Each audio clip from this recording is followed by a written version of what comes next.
You're listening to the Comic Crusaders podcast. I am your host, Al Mega, CEO of Comic Crusaders and Undercover Capes. In this show, I'm sitting down with creators from all walks of life to talk about inspiration, process, the lessons they've learned, and a whole lot more.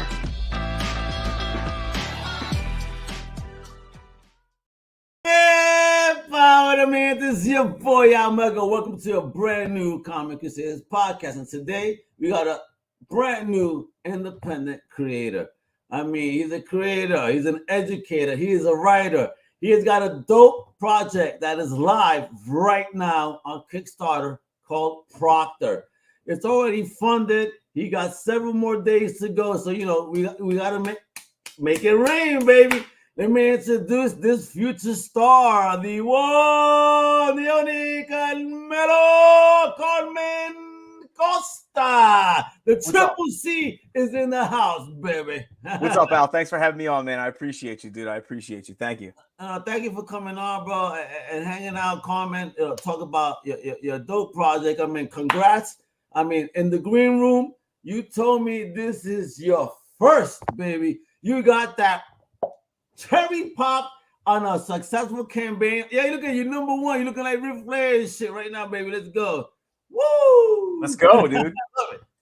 I'm excited, man. Yeah, it's the first one.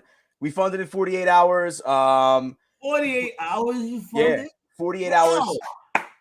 Yo, a tip of the hat, my brother, because that's an amazing feat for a new independent creator. Amazing, bro.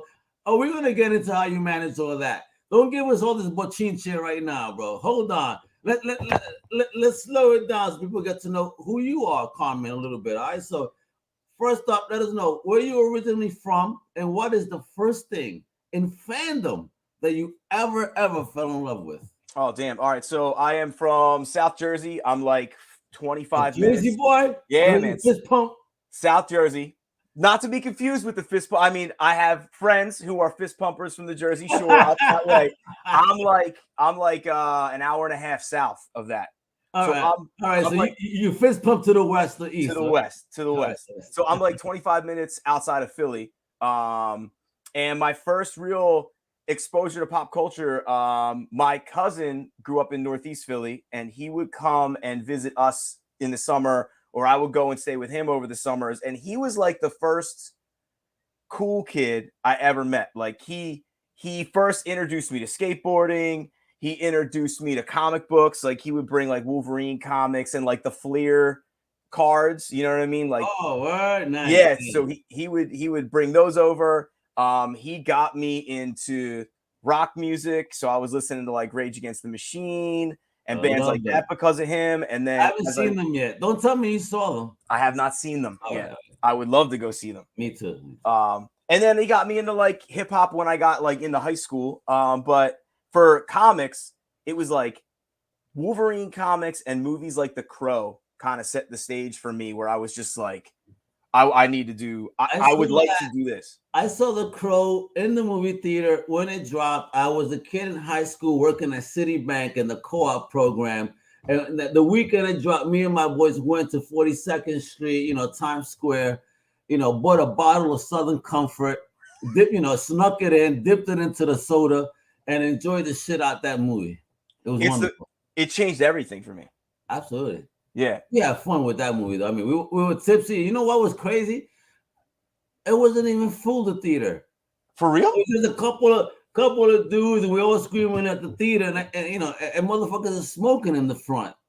Weed. At the time, I didn't smoke weed at the time, so we was just drinking our Southern Comfort, getting fucked up. Rap. That my guy was like, yeah, Crow, kick their ass. He didn't want to leave the theater. That he actually went to the back of the theater with an empty cup and pissed, so he didn't want to miss anything of the movie. What? Yo, that's New wild. York, baby, 90s. Let's go. How old was I? I must have been probably 12. Maybe I was already a teen in my 90s causing ruckus, Dude, so. Yo, my parents didn't even know what it was. I remember renting it and him like telling my parents like we gotta rent it, and we were watching. Can we educate people for those kids not in the know? When you say renting, what are you talking about? So my parents had to drive us to a video store. We at the store, wandered around for 30 minutes or whatever to pick a video. You went up, you gave them whatever, $5, and then you paid $5. We're paying $2. Yeah, I don't know. Inflation. It's the mid 90s. You know what I mean? You get it for a couple days, and then you had to return it. If you didn't rewind it, you got fined. Isn't that funny? Yo, he introduced us to Leprechaun too. I don't know if you remember watching Leprechaun. Oh, of course. I got the whole franchise, yo. I didn't sleep. It was a rough night. That was wild. No, the only movie, like I always tell people, the only movie that fucked me up was a TV movie called The Day After, because it was about nuclear war, and the explosion scene when you saw it was a mother and kid, I believe, running, and like when the thing blew up, they turned to skeletons, you know. And in school, they're talking about this shit. I got terrified. That's the only movie in life that ever like got my heart palpitating. That like, yo, bro, this could be real. Oh my God, I went little Almega went conspiracy theory mode. This is gonna happen tomorrow. You know? Nuts. That's the only movie that ever really scared me. Other than that, I love horror. Give me the blood and guts. Fucking let's go. Yeah, you know what's funny about horror for me is I love the lure behind horror, but I get scared easy, man. My wife is way tougher than me. She'll want to watch all of it, and I'm kind of like, I don't know. Women love this stuff. Again, you know, they're the biggest fans of the true crime podcast. They love horror. You know, I think they're planning. They have ill intentions towards our species, and they're planning slowly. There's a concentrated effort, guys. Watch your backs, guys. Yo, no, I'm playing. Like every time I walk into our living room, if there's something on TV that my wife's watching, someone's getting killed, someone's trying to cover up killing someone, someone's planning on killing someone, or someone's like getting raped. It's like all wild. I'm just saying, man. Maybe they're taking notes, maybe they're not, but who the fuck knows? I'm just saying, watch your back, smell your food, maybe hire someone to taste your food. You smell your food. All right, so talk about that. All right, did you have a tribe other than your cousin, you know, in your fandom, or were you alone in this? So I had a little brother. And he was into it. And then growing up where I grew up, I had one buddy named my buddy George. Drew a lot because he was a comic guy. He was into like Image and Youngblood and Wildcats and all that. So that was kind of entered my world that way. I had another cousin who was around my age who was like big into video games. And I have buddies who were into sports and stuff. Video games was kind of like the arena that everybody was in. Yeah. And then like, depending on your gamerness, you know, you pick different stuff. Like my brother and I, strangely enough, I didn't read a ton of comics growing up because anytime I asked my parents for money to buy comics, they were like, no. For like, my mom didn't believe they were a reader, you know. She wasn't going to get, if I wanted to buy something to read, number one, go to the library because it's free. And the library was a block from my house growing up. Okay. So she was like, walk, or I'll give you, like, you'll buy a book. You know what I mean? So the comic stuff was kind of short-lived until like high school. Comics entered my periphery again because of like the X-Men Ultimate series had come out. So I think I remember getting that trade paperback, but then also like Kevin Smith was a god to me. So all I remember, like we used to watch Mallrats like every other day. You know what I mean? So there was a little bit of that. I have friends who played Warhammer and painted stuff. So it was there for a pretty long period of time until I went like straight into the music scene. And by senior year of high school, I was just playing shows. All my money went towards like guitar strings, gas, and booze. Really, like, honestly. Yeah, well, I mean, you gotta live the life, baby. Shit, you know what I mean? It is what it is. So, when did your this writing path come back? When did comics come back into your life that you decided to do this? Man, so the comics specifically didn't re-enter until I moved to my town. So I live in a small town in South Jersey called Glassboro. It's on a college campus. There's a comic book store that I work at part-time now, but it's called the Comic Book Store. It's a great spot for anybody who's in South Jersey and wants a place to shop. Anyone with a ponytail over there? What's up? Anyone have a ponytail in the shop? He had dreads that he cut. So now there's no, but here close, of course, right? Like super close.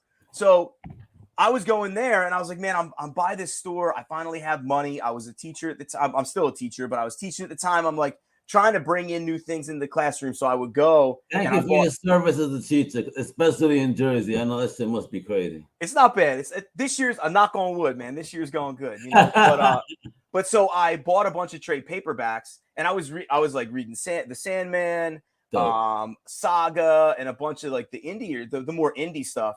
And at the time, I was also writing a ton, and I never saw myself as a writer until my senior year. I was going to be a history major to teach history, and my senior year of high school, I dropped out of my junior year of high school. I dropped out of all the honors classes. My parents were like, just don't be a problem. Take whatever classes you want. I was convinced I was going to be in a band. So I'm like, I'm a rocker. For sure. Millions of records. 100%. So I was in my English class, and I remember writing an essay for a book called The Things They Carried, which I still teach today and love. And my teacher, all she did was write at the top of the page, "You're a really good writer." And that's all it took. That was literally it. And I was like, man, maybe I'm good at English. Maybe I'm a good writer. I went to college at Rutgers, New Brunswick, majored in English lit, kind of went on my journey there. And then I was writing all the time. Like I was still doing the music thing, but I really, really loved writing. Kind of came out of college, got a job, was trying to get published, writing a bunch of different books, but none of it was really landing. And I wasn't in love with a ton of it. And then I wrote Proctor as a book. It was a 300-page book. Damn, 300. Yeah, it was a 300-page book. And you went in, homie. I fell in love with the character. Like I really became obsessed with it. Well, you doing the Jerry Seinfeld writing notes in the middle of the night and shit while you're sleeping? It didn't get that crazy, but it got kind of serious. And I got hired at the comic book store because my brother buys and sells comics, and I help him buy and sell comics. So you figured this is a way to fund your comic habit without the wife complaining. Gotcha. All right. 100%. Yes. Yeah. It was a slam dunk. But I'm working at the comic book store, and I'm like, man, maybe I'm looking at all these books, right? Like, and I'm inundated with the culture at this point in time. Oh, yeah. And I get you. I'm reading all these other books, and I'm like, yo, maybe I can make Proctor a comic. Like maybe it'll work that way. And was there a book in specific that maybe you got your hands on that really made you think, for sure. A couple of them. So I was reading all the new Hickman X-Men stuff, and I loved Marauders, and I loved Kitty Pryde. I loved her attitude. And I was looking at that, and then Something is Killing the Children I took a look at, and I'm like, there were parts of these characters that I really loved, and I just wanted to try and marry a couple of these bigger ideas. And at the time, I was kind of coming into my own as a creative, and all the stories weren't telling the story that I wanted to tell, with a character that I kind of saw that was more realistic in my world. Because Sam this character is built on the blueprints of, number one, me, my personal experience with like loss and drinking and on all that stuff, right? So it's built on like my trauma and experiences, but also she's every girl that I've ever loved being around. Like my wife is funny and she's inspiring, and she's very punk rock. She's pretty edgy. She's a creative. She's a hairstylist. Like if you know some hairdressers that kind of like have that attitude about them, that's her. I don't know hairdressers, but I know nail girls and makeup girls, and they definitely have, and tattoo girls, and they definitely have an edge to them that's a little bit different than the office woman. Yes, and they're funny. You know, they're funny to be around. They're fun to be around. I think because they're more social, they're in a more less corporate environment, allows them to be themselves, which really penetrates when you meet them. It's like, yo, this is a real person. Yeah, that's the one that's stuck in a corporate environment. It's having a bipolar disorder because I'm corporate. Oh, I'm me. I'm corporate. I'm me. Yeah, there's a level of authenticity that I think I spent a lot of time like when I was writing Sam. My other thing was I'm not a female, so I spent a lot of time listening and just trying to make sure that I got it right. And it was so you heard a lot. Well, it was tough because here's the other tough thing. I had a bunch of people read the book, and I had some females read the book and they were like, I don't talk like that, and that's not me, right? But then at the same time, I had my wife read the book, and my wife was like, what do you mean I talk like that all the time?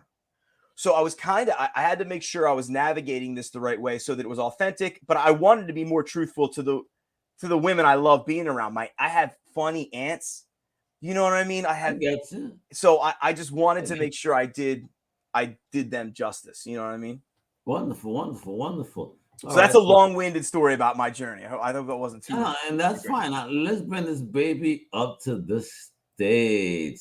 This baby is live right now. Folks, let me do a quick rundown. We have 13 days to go, folks, right?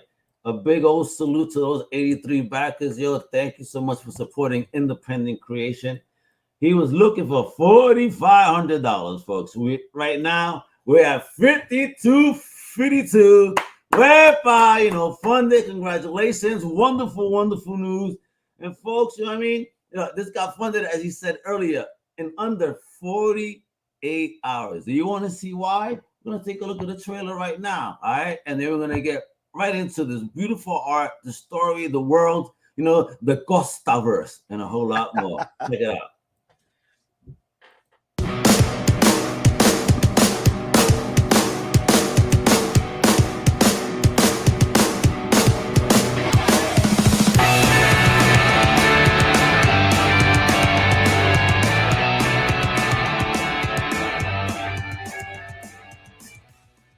What's up, guys? Welcome to the official Kickstarter campaign for Proctor, issue 1 of a 6-issue miniseries. Proctor is a supernatural action-adventure story starring Samantha Hale, a half-witch trying to follow in the footsteps of her late father, the famous demon hunter John Hale. Her only problem is that she can't get out of her own way. Though Sam's surface-level story focuses on the task of destroying a relic to save the world, the story also addresses the bond between parent and child, and it explores how traumatic events can disrupt that bond. Proctor is as much about forgiveness as it is about saving the ones we love, and it forces readers to reflect on what happens when we don't have enough time to say goodbye. Brought to you by an extremely talented creative team, issue 1 of Proctor is already complete. Thank you so much for all of your support, and we look forward to bringing you on this journey with us. Bye. There we go, folks. Let's learn about. Man, I cringe watching myself, man. I kind of like, oh man. Yeah, it's like me when I hear myself. I can't. Oh God, no. What is it about that makes us feel this way? Isn't that weird? I think it's a fear of being perceived as being like inauthentic. I think. I don't know. I feel that I'm being authentic though, because I love this stuff, and I love your book. I had a chance to read it. It's beautiful art. Great story, definitely engaging. Looking forward to what happens to our main protagonist here, because there's a lot popping. But that art, that coloring, that line work, that lettering, I mean, you have built a heck of a team, Carmen. Thank you. Thank you. Yeah, Riccardo Cecchi is handling all the pencils and inks. He is in Italy. Marcos Martins is handling the colors. He's in Brazil. And then Reed Hinckley Barnes is handling the lettering. He's out in San Francisco. And then Andrea Scalmazzi he did all the inks and pencils for cover B, which is that Slay All Day red cover. Oh, so wait a minute. So, all right. So you're talking about, you got the idea while reading some cool books, right? Everything started formulating. So talk about building the team then. So, you started building the story. How did you know who you wanted, what you wanted? Did you even know what the heck you were doing? So even you worked in a comic shop. I'm working at this comic store, and my buddy, who also is working there, is like, hey, and he knew I was writing, and it was before I had talked about turning this story into a comic, but at the time I hadn't done it yet. So he's like, hey man, listen, a comic book publisher is having a talent search. You should enter it. And I'm like, man, what are the rules? He's like, well, you got to join this Facebook group and then you'll enter the group. And then through the group, you submit. So I did some research. And I said, well, when's the deadline? And he's like, and this was, I think, Saturday, or this was Wednesday in December. And he goes, next Wednesday. I'm like, dude, it's a week from now. There's no way I can even think about writing anything. Thanks, bro. Right. Right. So he tells me, just give it a shot. So I go online, and they wanted submitters to submit a full comic for Cyberforce. Okay. And it based in the Cyberforce universe. And I'm thinking, I've never read this story before. There's no way I'm going to be able to. You never read Cyberforce back No, man. I got zero experience on Cyberforce. So I go home, I'm reading Wikipedia, and it's Saturday, and I'm like, no way. This is not happening, right? A big shout out to Pops that's watching right now from the Comic Related Madness Network. What's up, Madness Comic Network? So Sunday morning comes, and I got nothing to do, and I'm like, all right, let me just try and write this thing. So I write it in 24 hours. I submit it, and I submit it before the deadline. Deadline closes, but and I don't win, by the way, but the deadline closes, and the administrator of the Facebook group is like, any artist that wants to post some of their work, feel free to post it and just share it with everybody. So people are posting their work, and Ricardo was coincidentally also entered the contest as an artist. Yeah. He posts his work, and it blew me away. I literally commented underneath, like, if you don't win, this is a scam. Like, there's no way you don't win this. Well, he didn't win either, but through that comment, we just kind of started talking, and I was like, you know what, man, I've been talking about turning this book into a comic in my mind for the last couple of months.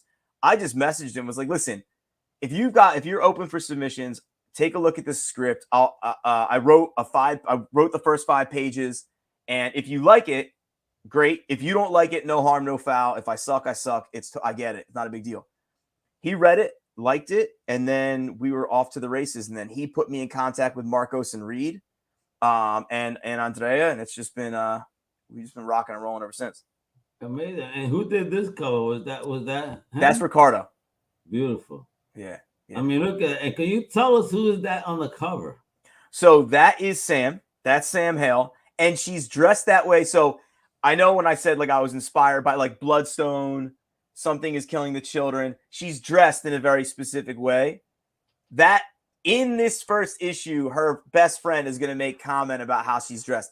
It starts with a very stereotypical look about her. But eventually it's going to transition. The way that she dresses is going to change. And one of the things that I was stressing about with Andrea when he did cover B, like, I want to make sure that she has a bit of, like, an edgy sex appeal, but I wanted to make sure I was separating us from, like, I didn't want it to be this, like, hypersexualized character, because I didn't want that to be the book. And I wanted to go, like, more punk rock, more edge, more tattoo shop type, you know what I mean? Look about her, which I think we definitely get by the end of issue 1.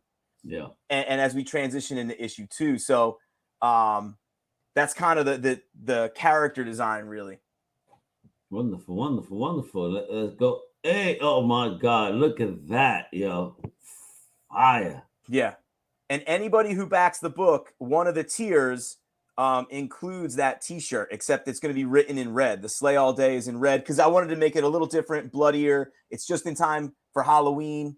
So that shirt that she's wearing is a shirt that you can purchase in the tier. I think it's tier 7 or 8. Really? We're going to get there. Don't talk on the tiers in a moment. I just want you guys to see what I was talking about. I mean, look at this.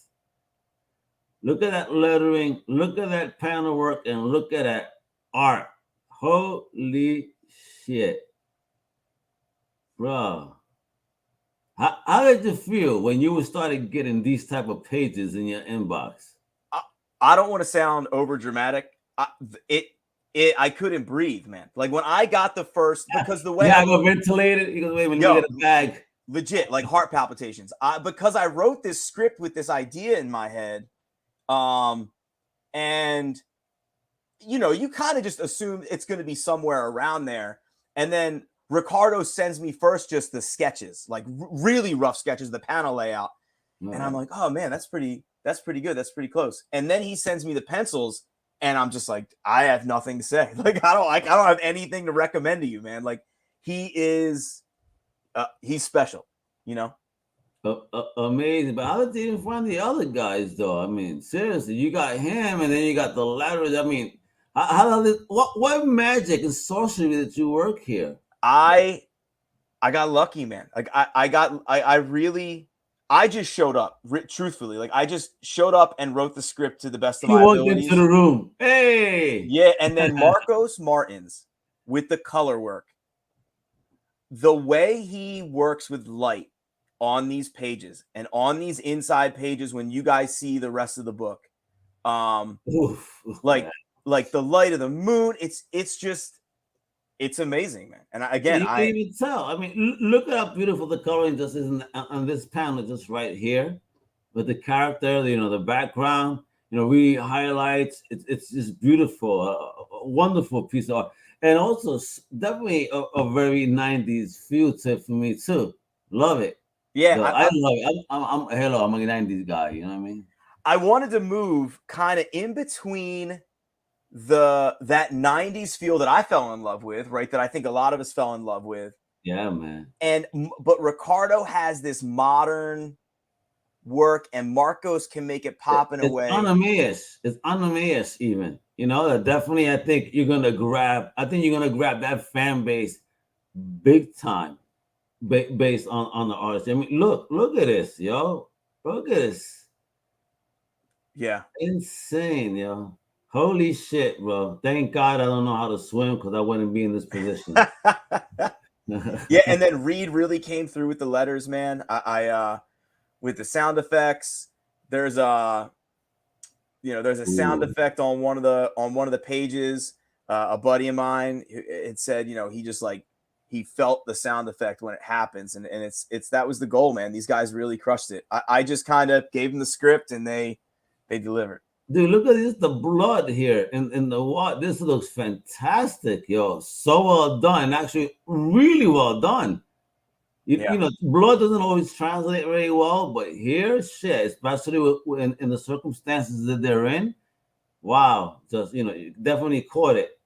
And then her wet hair, things like that is what matters, you know what I mean? So grabbing those moments like that, she coming out. For a moment, I thought she was topless when I read that panel. So, oh, damn, how did she lose a shirt? But then I would lose my shirt if I saw this MF would come after me for sure. Oh, shit. Hell no, man. I'm like, yo, what is this what you envisioned the creature to look like? Because this shit is creepy AF, man. Yeah, I really wanted to go with a Triton look. So, in the book, even that was literally what I had in my mind. The creature doesn't have eyes because it lives underwater, and the way that it evolved. And I literally spent a decent amount of time looking at different Tritons and kind of an idea of what we really wanted. And he killed it, man. Amazing. All right, listen. So right before we get into the rewards, let's get into those tiers, baby. So, folks, listen. Fuck Starbucks, like I always say. That's expensive, nasty coffee anyway. For $1, you could help an indie creator over here. You don't want the book, that's fine. You're missing out, but a buck is just a buck.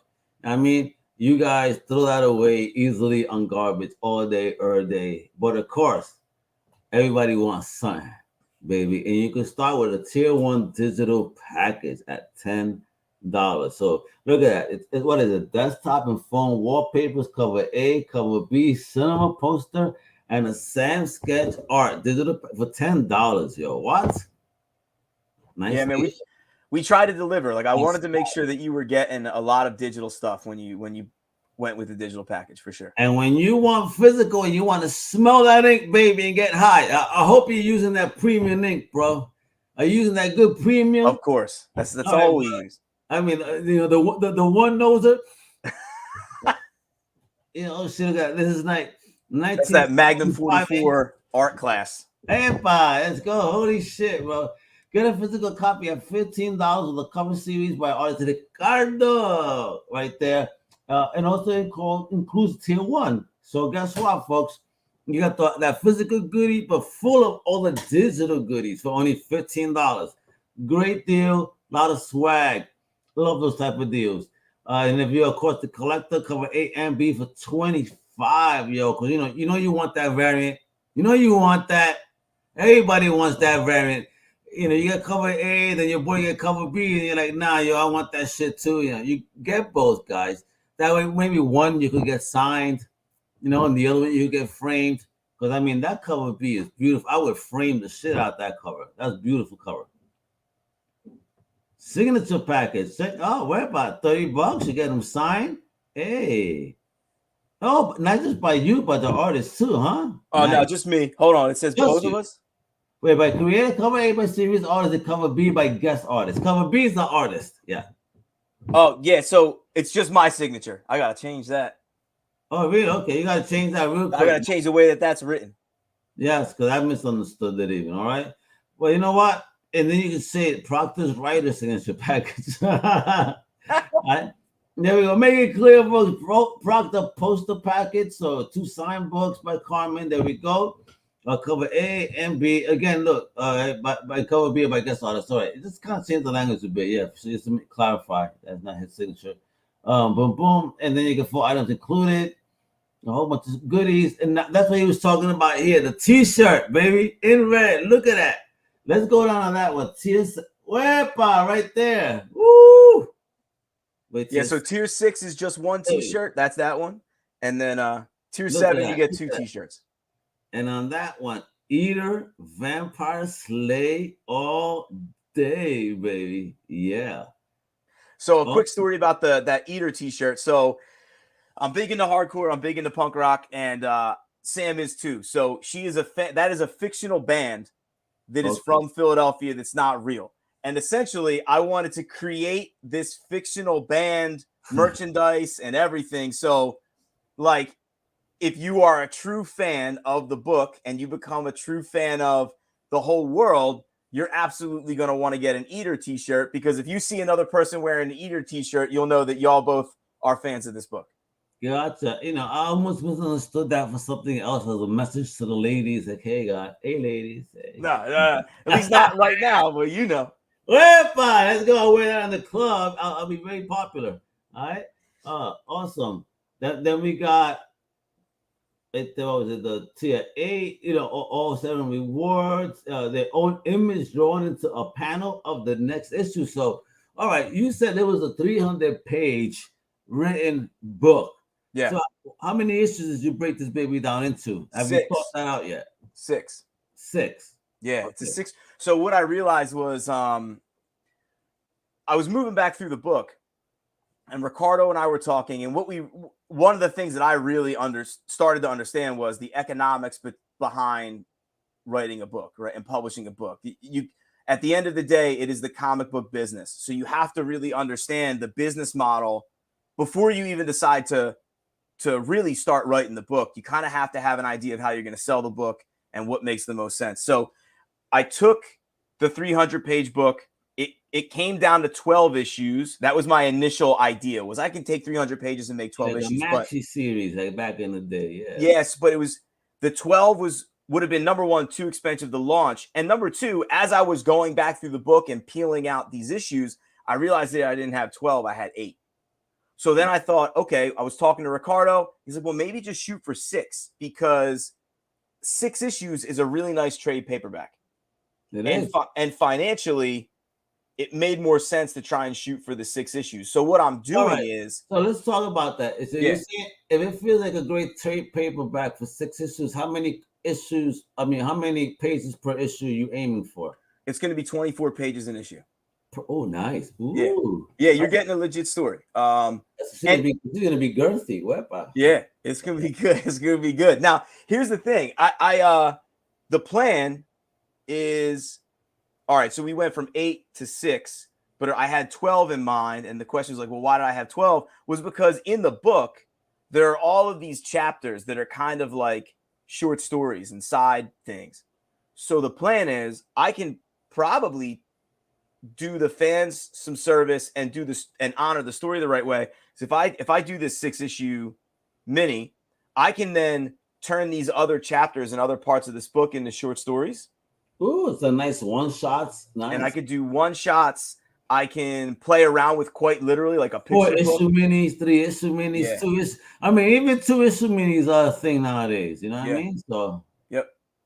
That's the plan. Man, I like that. Yo, Carmen, man, you're right there. I mean, let me see. 4 backers jumped in that early one, right? That's no longer available, right? Is it? Yeah, it is not. It is no longer available. That's it. Out there, they miss out on that. I mean, right? So 250. That's that tier 8 where you get that part right there, art package and all. Tier 9, 700. Ooh, look at that band T-shirt. And I'll tell you right now. Keep an eye out for Andrea Scalmazzi. This guy is also very, very special. Right now he's drawing for Leviathan Labs in Italy. And he is currently on a large title on that imprint. But I think I don't want to gas him up too much. I hope he doesn't get embarrassed with me saying this. I could see in the very near future a large publisher scooping him up and just. I mean, listen, looking like that effing cover. Fuck yeah, he's gonna get picked up. I'm seeing that's actually a big trend where I'm seeing a lot of more European artists, if you will, get love out here in the States and get artistic work. Yeah, I'm worried that my team's gonna be gone in before I can finish the book because they're just gonna get scooped up. Just tell them, please, take me with you to wherever we go. Let's make some stories there. I treated you good. Yeah, for sure. Yeah, for real. So look at these stretch goals. I mean, we got a sticker at 6K, a creative bonus at 8K, a scholarship at 10. What do you mean scholarship? So here's the deal. My brother started a nonprofit. So the nonprofit is called the Comic Book Collective Inc. You can find a link to it on the Kickstarter page. The goal here, so I told you before, like my brother and I didn't get bought comic books in my house. That wasn't a thing. Like I was lucky, I guess. Not only did my mom not agree with it, but we didn't have the money to buy it anyway. Like I can tell people, Carmen, I don't know if you're aware, but I can tell people on this podcast, my mama was buying me Soda Conan when I was like 9, 10 years old. She did not know what she was buying me, but she was buying me comics, And here I am, a little kid, seeing titties and ass, at that age. I love Conan, man. That's my homie. So growing up, we didn't have much of anything when it came to that sort of stuff. So the first thing, the nonprofit was born out of this idea of if we could try and provide those things for free to kids, we would like to, because number one, it's fun. But number two, I think reading comics is actually more beneficial than people think. Right. So absolutely. We wanted to be, my brother really wanted to be of service there, but also the other part of this nonprofit is built on the idea of providing resources, whether it's art supplies or experiences like classes, to underserved kids in underserved communities. So I talked with him about this, and the plan is if I hit 10K, I'm writing $1,000 check to give to some senior in high school who plans on going to school for art or writing. So, oh man, I like that. There's anything need comic crew to do, like to engage the kids, get material. Let us know. We would love to assess anything that help kids. Yeah. So you said, I mean, I don't understand why parents don't get this. I mean, this is art. This is words. Kids get more engaged in this type of reading than reading a book because it's not boring. Yeah. Their imagination can run wild when they see the art behind the words. It's just, and there's more rare words in a comic book than there are in a lot of these stories. Like there's, especially now, they're all done so well now that I am a firm believer. Like I'm also, I just finished my reading specialist program. I genuinely believe that if we can get these kids to start reading at a younger age and engage them, it pays dividends much later on. They become less frustrated in school. They have confidence when they read. So I'm very passionate about getting young people, especially young boys, because a lot of young guys just don't read anymore. Getting them excited about reading in any way, shape, or form. And hopefully this can help make that happen. Yeah, I mean, we're beautiful all like that. Absolutely. I mean, come on, kids, and parents, get to reading. Again, look at this, get engaged. This is a wonderful 13 days to go. I mean, listen, I mean, we're under 5 racks to get to that goal, that scholarship goal. I think that's wonderful. So if you guys are able to do this, Friday is right around the corner. All right. And with 13 days to go, that's 2 Fridays around the corner. So don't be bullshitting me. You're either getting paid this Friday or the next. But Let's so go. make sure to support, amazing indie creators, especially somebody like him that you see he's a teacher, he's having fun with this, making his dream come true, but also giving back to the community. How important is that? You inspire me, man. Thank you, sir. If I could help you and your bro with the collective in any way, I would love to participate. Just to help kids in the area. Again, I'm a New Yorker, so it's all right. Even though I'm from Jersey, I'll help him still. you know how it goes, man. We got to stick together anymore. Yeah, man, we're still East Coast, baby. There you go. You know how it go. You know how it go. All right, for real. All right, bro. So this is happening. It's already done. All right, and let me see. What was that? The expected is it ships anywhere to the world. So estimated delivery for December. Is that estimated, or do you think that this season you get it there before? Here's the issue. So we're good on my end. So I'm using Print Ninja to print everything. It is Print Ninja. It is in production right now as we speak. I was told it takes 1 to 2 weeks to get the book printed, and then 4 to 6 weeks to get it shipped. Because it's going to be on a container coming from China. Oh, it's China. All right. Yeah. So my thing was, I wanted to make sure that fans and consumers were going to get this book as soon as possible.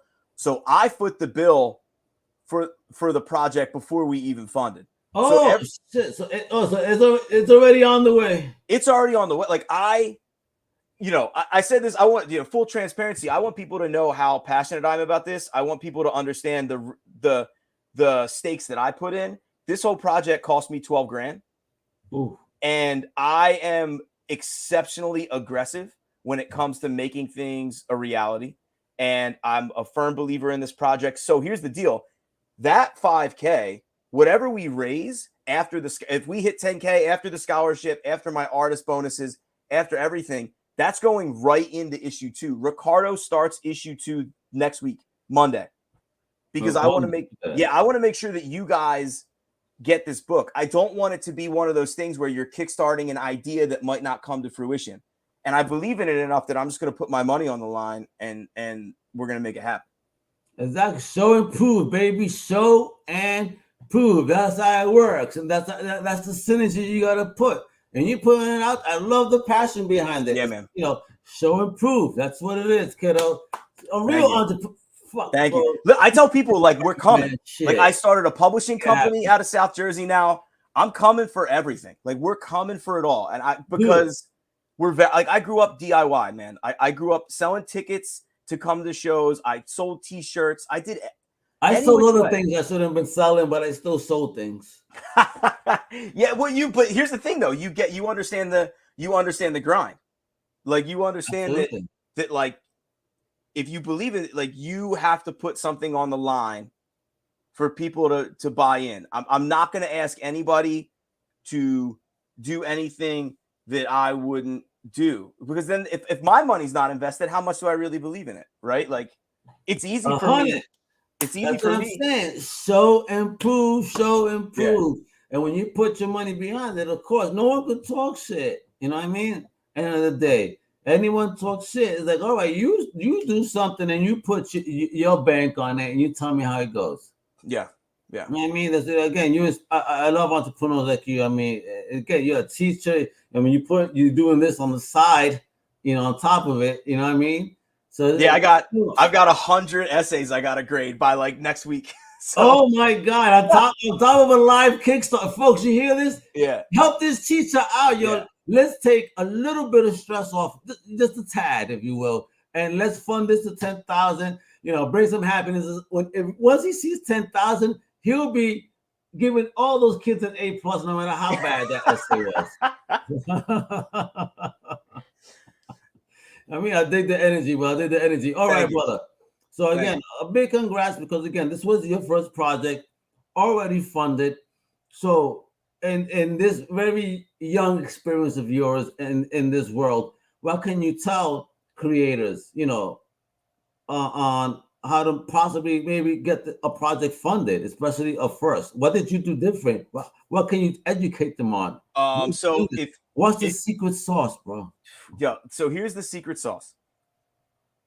You have to insert yourself into as many different communities as you possibly can, leverage all of your networks, and make sure that you are creating something that they believe in, right? Like you have to just make sure, first of all, the product has to be good, right? And that's a good part. I read the book. Thank you, Carmen, for allowing me the opportunity to check out the first issue in advance. And guys, and gals. Woo! Yeah. So trust me, you're gonna want this, and the rest of the series is just gonna be a given. Just put it on automatic funding every time if that's possible. So so the first thing is like just make sure the product's good, but then also some artists think that they can do everything themselves, and they can't. Some creatives think they can do. You might be the best writer on the planet or the best artist on the planet, but if you have this like idea of I'm just going to sit in my room and create, you're not going to you got to make contact, right? So some of this is being active on social media. That's part of it. And not just like, okay, funding ads is a thing, right? Like I definitely spent money on ads, but also actively participating in conversations online is important. Oh, and I see you. You know what I'm saying? You're absolutely right. You come engage. Who is Carmen? Who's this guy that's talking? Oh, he got a project. You know what? People just start clicking. It becomes the rabbit hole of the Costaverse, and that's what it is. And then the next thing that people overlook is your immediate network. If you go, like, do you go to a gym? Are you a part of a club? Are you a part of another organization that maybe has nothing to do? You might be a part of a group that doesn't like comics at all. But if they believe in you and they believe in your product and they believe in your enthusiasm, they will give you a shot, right? They will help you out. And I think sometimes we overlook those other social networks, right? We kind of just think, well, the people I'm in let's just say you are in a fantasy football group with people you've been in this group with for the last 10 years. And you might be thinking, man, they make fun of me for reading comics. They don't like comics at all. So I'm not even going to bring this up to them. That's not how this works, man. Bring this up to them. And there's a good chance these people might look at you and be like, hey, listen, I don't really read comics, but I like you and I can see that you're enthusiastic. So I'm going to support you. So explore those networks too. And then support every local business that you know. This is a team sport. You need to make sure you are in your coffee shops. You are in your comic book stores. You are going everywhere where any type of person might be interested in seeing your stuff. Go to your tattoo parlors. Make connections at the local level. Walk around your community.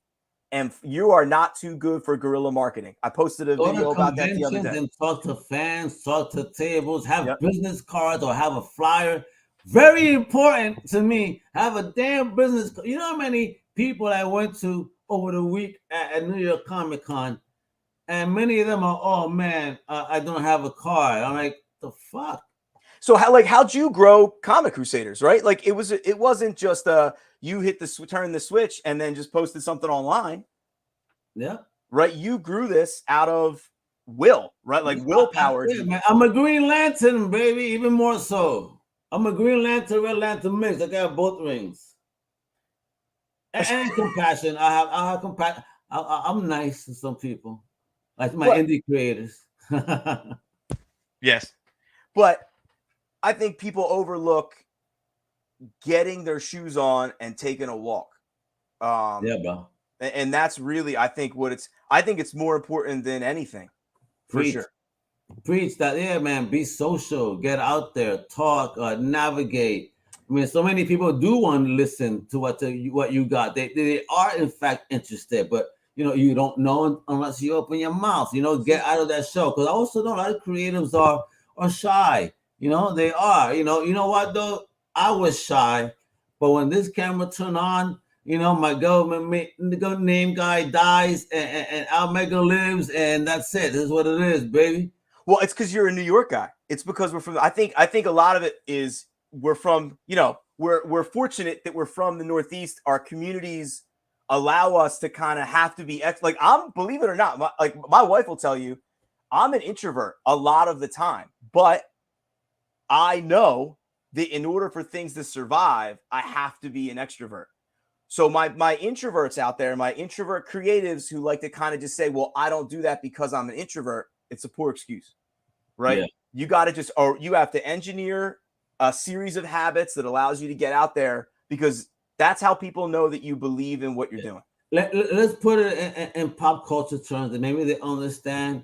You know, Beyonce said she becomes Sasha Fierce. So fellas, ladies, find your Sasha Fierce. Gotta be Sasha Fierce out there and get it done. Like I said, Alexander Perez, my government, has found his Almega, and he's out there, you know. And we got Carmelo Costa with the Costaverse out there. Wherefore, I mean, listen, you know, you say you already got Spanish, so how many ideas you have for the Costaverse wall over here? So, for me, I have a world that's pretty big. So remember, I told you I've been writing since I was in college, seriously, right? So I've got a werewolf story I really, really like. I got a demon hell story that I really, really like. I've got a world that I'm kind of building. The world of Proctor, too, by issue 3, you will meet kind of the entire crew, because Sam is not going to be doing this alone, because you can't do anything in life alone. And you're going to meet a crew of voodoo practitioners from Philly. You're going to meet a demon slayer from Italy. You're going to meet an Irishman who has a past life as a Catholic monk. So you're going to meet a bunch of other characters as you navigate. Sam's relationship with her mother, her family, the reason why this book is called Proctor is connected to the Salem witch trials in one way, shape, or form. I don't want to spoil too much, but there's all of that Salem witch world that I would like to explore. So it's a big universe. I will keep writing as long as you guys keep providing you with the privilege to write. You know what I'm saying? Beautiful. And also, folks, as well, you also have a website right there, Harpoon Creative Industries. I mean, look at that, yo, right there. Dope stuff. You get some more info. Like take a look at that sketch for the Triton. When Ricardo sent me that Triton sketch, I knew this is my guy. He knows. He's in my head.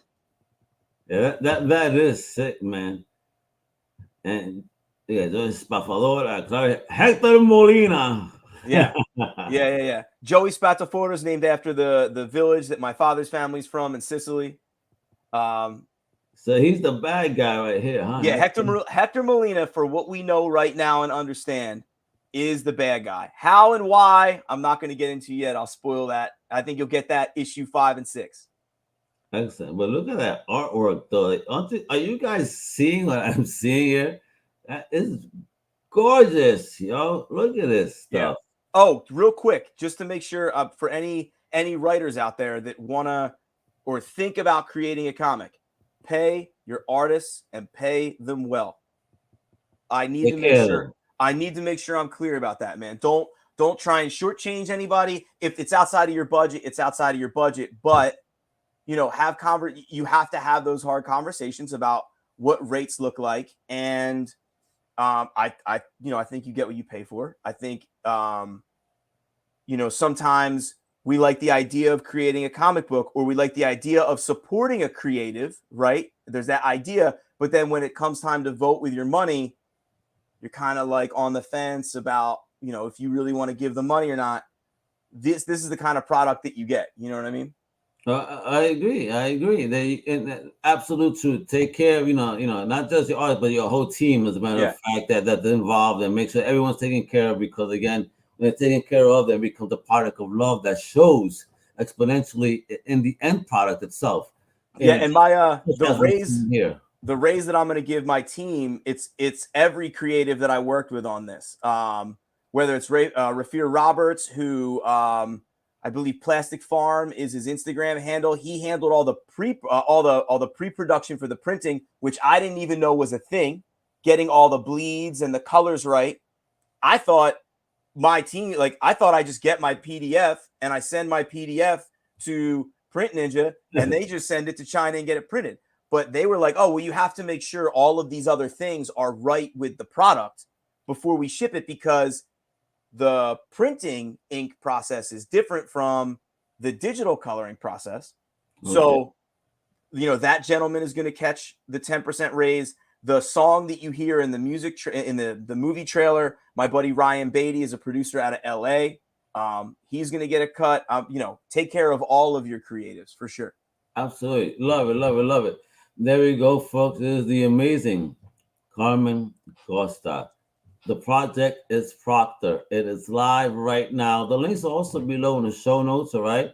But the Kickstarter project is Proctor Comic, live now. So the love, we got 2 more Fridays to go. So don't give me no BS that you guys are broke. That's tonteria. Don't give me that, all right? Don't give me cheap mayo. You guys got this, Listen, the comic shops are slow right now. There is some good stuff, but while it's slow, support independent projects like that. Go visit Kickstarter. Check out Proctor and so many other amazing independent creators that got some dope projects.